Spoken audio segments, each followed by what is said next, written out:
perguntar uma coisa. Ó, hoje a bolsa tá mais ou menos 98 mil pontos. Ai. Tá? Nossa, quantas vezes a gente já comemorou 100 mil pontos? Você vê que Então, tudo é uma questão de Estamos perspectiva. presos né? nesse looping. Às vezes é comemoração, às vezes é decepção. O próximo 100 Mas mil tem a gente sempre pode o fazer iFood aí. churrasco também. É, não é? Olha só. É comemorar ou afogar as mágoas, É. né? 100 mil pontos. Então, assim, 98 mil pontos mais ou menos. Uhum. IPCA, né? Inflação os últimos 12 meses, 11,9%. Maluco. Selic atual, taxa de juros, né? 13,25%. Maluquice. E em breve essa taxa vai mudar. Daqui a pouco já envelheceu isso Por aqui. isso eu não quito o meu Fiesta. Para com Fiesta, isso, cara. cara. Eu não quito. Que seu Fiesta, cara. Meu Ah, Fiesta. seu Fiesta. Meu Fiesta. Comprou um Fiesta, Não, cara. melhor- Comprei um Fiesta. Melhor investimento do Kaique é esse. É o É isso. spread que ele ganha no Fiesta. É absurdo. Exatamente. Temos um PL da Bolsa hoje por volta de 5,5 vezes. O que esperar desse cenário? É um cenário onde a gente deve aproveitar? É um cenário onde a gente deve ficar com medo? Ô, Barço, fala uma coisa boa aí. Ou é vai. só eu ficar Traga nos isso. próximos 2, 3 anos assistindo É. Netflix até tudo melhorar. Traga isso. Assim, para de fazer tudo e fica assistindo TV durante 3 anos e espera e volta com tudo ou não? Quais são as palavras de esperança aí, Barça? Eu gostaria até de complementar, dando um exemplo prático, essa questão de você selecionar a empresa, né? Tudo aquilo que ela falou. Mas eu gosto também, e muito, de avaliar o administrador, o gestor.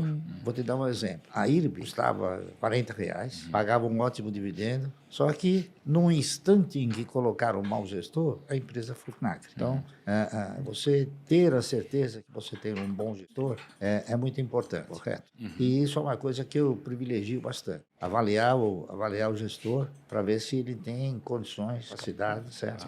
De gerir uma empresa como aquela. Agora, eu diria também mais o seguinte, eu não sei se vocês se recordam, mas o nosso país, que já teve que suportar José Sarney, Fernando Henrique Cardoso, não é isso? Lula, Dilma, e agora está portando o Bolsonaro, o nosso mercado superou a tudo. A todas as indesejabilidades que esses governantes fizeram e todos os desmandos fizeram, tá entendendo? Por exemplo, na época do Sarney, o Brasil cresceu pouco. Na época do Fernando Henrique, ele não cresceu nada, tá certo? Fernando Henrique conseguiu uma proeza fantasiosa, capaz de ser admirada, mas também muito criticada. Ele fez com que o real valesse mais do que o dólar. Você lembra disso?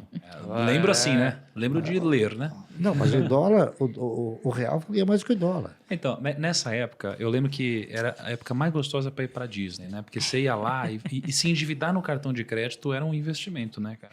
Porque era 1 para 1, cara. Acho que teve. E era tudo mais barato. Não, Tiveram Fora. 2 períodos. Esse período aí Não, depois. não era 1 para 1. O real valia mais do que o dólar. O real valia R$1 e o dólar valia 85 centavos de real. Tem aquele print do Isso é Jornal loucura. Nacional famoso que corre pela internet, né? Falando da cotação do dólar, 83 centavos, um negócio verdade. assim. Mas então o que acontece? Isso era uma fantasia. Nós chegamos a essa situação exatamente porque houve um exagero na conversão da moeda. Tá certo? O Fernando Henrique, o Sarney, por exemplo, ele teve inúmeras conversões, não é isso? De 1000 para uma, de 1000 para uma, de 1000 para uma. Bugou a cabeça de todo mundo. Mas foram assim com um intervalo de tempo. O Fernando Henrique não. Ele teve uma em dezembro de 1000 por uma e em junho ele teve uma de 2,76 por um. Então enxugou a moeda, tá entendendo? Aquilo foi uma fantasia também, para mostrar que era um bom governo, mas por isso é que você tem que analisar o gestor, entendeu? E seus atos, evidentemente, não é? Então eu diria a você o seguinte, num determinado período da história, nós tivemos a conscientização de que todas as empresas, elas fariam no final do ano uma correção do ativo imobilizado. E essa correção do ativo imobilizado ela era incorporada ao patrimônio da empresa e, consequentemente, ao capital. Então, quando as empresas ainda detinham o valor nominal 1, todas elas eram obrigadas a dar uma bonificação em novas ações. A partir de 1976, que muitas empresas se adaptaram ao regime da nova lei, elas exorcizaram o valor nominal e passaram a ter valor unitário. O que significa dizer? As empresas acrescentavam ao seu patrimônio aquela correção e não precisavam emitir mais ações, o valor unitário que crescia. Quando chegou em 1994, o Fernando Henrique acabou com isso, certo? Uma das coisas que ele fez foi acabar com isso. Então, o que aconteceu? A inflação continuou. menos naquela ocasião, mas depois foi se acelerando. E hoje você tem o quê? Você tem uma inflação que penaliza todos os ativos, inclusive os ativos das empresas. Por quê? Nenhuma empresa tem um valor de patrimônio atualizado. Todos eles estão defasados. Então, esse pequeno detalhe é uma coisa que a gente procura desenvolver. Como que é? O valor de patrimônio das empresas estão desatualizados? Exatamente. Como assim? Por quê? Porque há uma inflação ok. e ela não pode incorporar. É Quer a dizer, ela reavaliação não, de patrimônio. ela né? não, Hoje, ela não pelo reavalia IFRS, o não seu pode mais. patrimônio. Está entendendo? Então, se você pegar, por exemplo, hoje, uma ação do Banco do Brasil, sempre para dar um exemplo concreto, está entendendo? Uma ação do Banco do Brasil, Mas, Barsi, Banco do Brasil tá barato, Barsi. Você que vai analisar, você Tá. que vai avaliar o que eu vou Tá. falar. Agora, Hoje você uma está sendo Inverteu. testado agora, hein? Ixi, Vamos Então, ver. o valor patrimonial de uma ação do Banco do Brasil, hoje, menos de um. é R$ 52,00. Uau. E ela custa 32 e alguma coisa. Menos de um. Menos de um, não é isso? Nossa, não é possível, eu acabei de ver.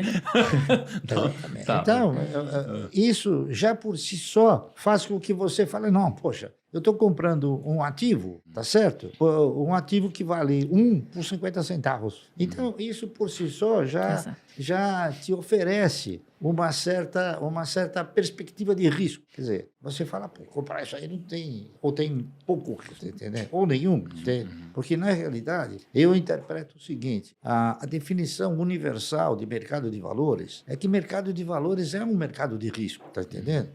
Nos Estados Unidos, na França, Alemanha, enfim, os países desenvolvidos, você sempre vai comprar uma ação que o valor patrimonial é 1 por 10 vezes, 15 vezes, é isso. Então, é um mercado de risco. Só que a minha percepção aqui no Brasil é que a definição é outra. Aqui no Brasil, a minha percepção é que o mercado de ações é um mercado de oportunidade, né? Então, você tem que saber avaliar essas oportunidades. E o Banco do Brasil é uma oportunidade. Então, é fato que ainda hoje, eu comprei ações do Banco do Brasil a R$ 32,50. É Por verdade. quê? Porque eu me inspirei nessa avaliação, tá entendendo? Para acrescentar um pouco mais daquelas que eu já tenho. Então, eu comprei Banco do Brasil no último Romobilhão. Sim. No último Romobilhão eu comprei Banco do Brasil, porque, cara, tava com pele de 4. Pele de 4. Você foi que, cara, em 4 anos, o que eu paguei volta através do lucro. Né? É assim, Exatamente, obviamente tem um risco aqui, mas, cara, pele de 4 tem muita proteção aqui, tem muito preço que pode cair, né, cara?